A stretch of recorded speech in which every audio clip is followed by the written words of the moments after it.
हमने कोर्ट में writ petition file कर दी है कांग्रेस की तरफ से।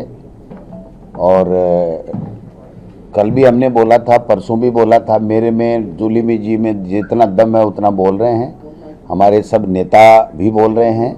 और हम एक दो दिन में बड़ी एक बैठक भी तमाम राजस्थान के नेताओं की करने जा रहे हैं। वहाँ से हम जो पंचायत राज का और नगर निकाय का आगाज़ करेंगे, उसमें भी हम इस मुद्दे को प्रमुखता के साथ में जनता के बीच में लेकर के जाएंगे और बाकायदा ब्लैक एंड वाइट उनको बताएंगे कि आपने क्या बेईमानी की है। नगर निगम में 11 में से 10 में कोई SC/ST नहीं, ये पहली बार हुआ है, इतिहास में पहली बार हुआ है जब से ये अनिवार्य चुनाव 73वां और 74वां संविधान संशोधन के बाद में हुआ है। आप बताइए, इतनी बेईमानी SC/ST के साथ में कैसे स्वीकार कर सकता है कोई? OBC को भी वहीं रख दिया, OBC का और SC/ST का। तो SC/ST का पहले मिले और उसके बाद में OBC का मिले और वो 50% की सीमा से बाहर नहीं हो। यहाँ तक आज की तारीख में कानून है, सुप्रीम कोर्ट का फैसला हमें मंजूर है।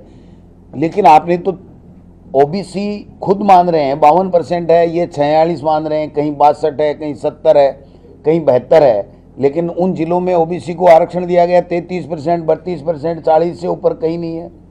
टोटल जो आरक्षण 21% मिलता था वो भी 19 के लगभग नगर निकाय में कर दिया गया है, पंचायत चुनाव में भी उसको कम कर दिया गया है।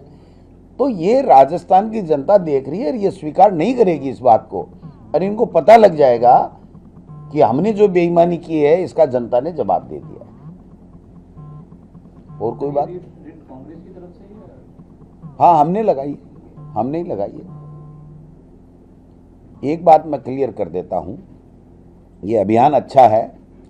हमारे नेता राहुल जी की हमेशा से एक इच्छा रही है कि युवाओं को जोड़ो, और निश्चित रूप से यूथ कांग्रेस का काम यही है कि युवाओं को पार्टी की विचारधारा से जोड़े, पार्टी के साथ में जोड़े और आइडेंटिफाई करे जिन लोगों को मौका नहीं मिला, उनको कहीं न कहीं, चाहे इलेक्शन में हो, संगठन में हो, उनको मौका मिले। हालांकि संगठन में यूथ कांग्रेस चुनाव करवाती है तो जो चुनाव लड़ते हैं उनको मौका मिल जाता है। पंचायत राज के चुनाव में हमने पहले से ही घोषणा कर रखी है, हम यूथ को देंगे। लेकिन ये जो आइडेंटिफाई कर रहे हैं, इसका ये मतलब नहीं है कि इनको टिकट मिल ही जाएगी। समझ रहे हैं बात को? कहीं कोई गलत कंफ्यूजन नहीं चला जाए कि ये सेलेक्ट करेंगे और वो ही चुनाव लड़ेंगे, ऐसा नहीं है। इनका काम है यूथ को आइडेंटिफाई करके प्रदेश कांग्रेस कमेटी को देना। इनमें से किसी का काम भी एक भी टिकट की हामी भरने का काम नहीं है। ये क्लियर क्लियर क्लियर है। समझ रहे हैं आप बात को? आइडेंटिफाई करके उनको मोटिवेट करना कि कांग्रेस से जुड़ो, कांग्रेस में तुम्हारा भविष्य है, कांग्रेस की विचारधारा देश को आगे ले जाएगी। ये जो बीजेपी की विचारधारा, RSS की विचारधारा है, ये देश को बांटने का काम कर रही है, लोकतंत्र को कमजोर कर रही है, संविधान को कमजोर कर रही है। ये बात सब यूथ बूथ तक पहुंचाने की बात है। और उनमें से जो आवेदन करेंगे, बिना आवेदन हम एक भी व्यक्ति का स्वीकार नहीं करेंगे, क्योंकि जो कांग्रेस में आवेदन ही करने में हिचकिचा रहा है उसको कांग्रेस टिकट क्यों दे?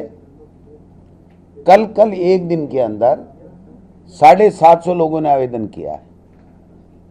तो कम से कम उसकी विचारधारा का पता तो चले कि भाई मेरी ये जानकारी है, मैं ये फॉर्म भर रहा हूं और मैं दावेदार हूं। उसके बाद में सिलेक्शन, टिकट का सिलेक्शन का जो प्रोसेस बना हुआ है कांग्रेस में, वो ही सिलेक्शन रहेगा।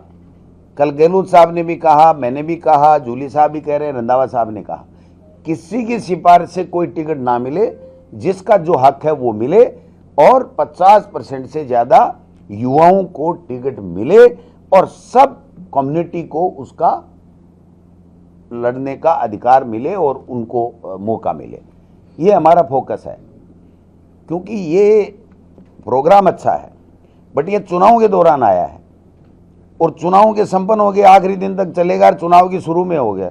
तो एक परसेप्शन ये जो नहीं चला जाए कि ये जो लोग युवा इनसे संपर्क करेंगे वही टिकट के पात्र होंगे और उन्हीं को टिकट मिलेगी, ये नहीं है। इनका मकसद ये है कि युवाओं को कांग्रेस से जोड़ना। अगर कोई चुनाव लड़ने वाला है तो प्रदेश कांग्रेस कमेटी में आवेदन कर करके और वहाँ ब्लॉक अध्यक्ष में और जिला अध्यक्ष को और उनसे जा करके ये कहे कि साहब मेरा हक बनता है। मैं, आप समझ रहे हो मेरी बात को? कल को इसको कोई अदरवाइज अर्थ नहीं लगा ले और कहीं कोई बदनामी नहीं हो जाए पार्टी की। इसलिए मेरा धर्म बनता है, मैं बात कह रहा हूँ। कोई किसी को टिकट देने वाला नहीं है। गोविंद डोटासरा एक भी टिकट देने वाला नहीं है। न ये हैं न हम हैं, कोई नहीं है। टिकट के जो कांग्रेस का प्रोसेस है उससे मिलेगी, संगठन के माध्यम से, और जो जनप्रतिनिधि हैं वो सब बैठ करके एक जिलों में कोर कमेटी, जो हमारे पॉलिटिकल अफेयर कमेटी जो जिनकी हमने 2 दिन में ली है, वो सब बैठ करके वहाँ तय करेंगे। ठीक है? क्या रहेगा जी? 50% एज तो लड़ने की एज होनी चाहिए जिससे फार्म निरस्त नहीं हो जाए। आपने युवा का है ना, तो युवा हाँ, युवा भाई 50 21 साल है ना इसमें, तो 21 साल 1 दिन हो गया ना, और उसके बाद वो लड़ सकता है। देखो, जो हमारा कॉन्स्टिट्यूशन है, हमारा कॉन्स्टिट्यूशन ये कहता है कांग्रेस का कि 50% लोग संगठन में, और इन चुनाव में संगठन के लिए है वो नियम कि 50 साल से कम की उम्र होनी चाहिए और 50% आगे होनी चाहिए। 50% SC ST महिला और OBC होना चाहिए, 50% में वो सब। ये हमारे कॉन्स्टिट्यूशनल कांग्रेस में प्रावधान है, तो वो तो लागू ही लागू है। लेकिन हम थोड़ी कोशिश ये करेंगे कि 50% जो है वो 50 से भी कम लोगों को मिले, जो जैन जी जिसको जो है। हाँ, लेकिन ऐसा नहीं है कि मैं तो जैन जी हूँ लेकिन मैं जीत ही नहीं सकता तो मैं टिकट मिल जाएगी। टिकट तो ऐसे नहीं मिलेगी। इसलिए ये बहुत क्लियर करने की आवश्यकता है। हमने हमारे जिलाध्यक्षों को कहा, इनकी टीम यूथ के लोगों को कांग्रेस से जोड़ेगी। जो कांग्रेस में चुनाव लड़ना चाहता है वो विधिवत आवेदन करेगा और संगठन के माध्यम से वो आएगा, अपनी बात रखेगा, उसको टिकट जिनको भी मिल जाएगी उनके लिए ये यूथ की पूरी टीम इनकी जो आई है वो भी और हम भी, हमारा संगठन भी, उनको सबको जिताने में मदद करेंगे और बोर्ड बनाने में मदद करेंगे।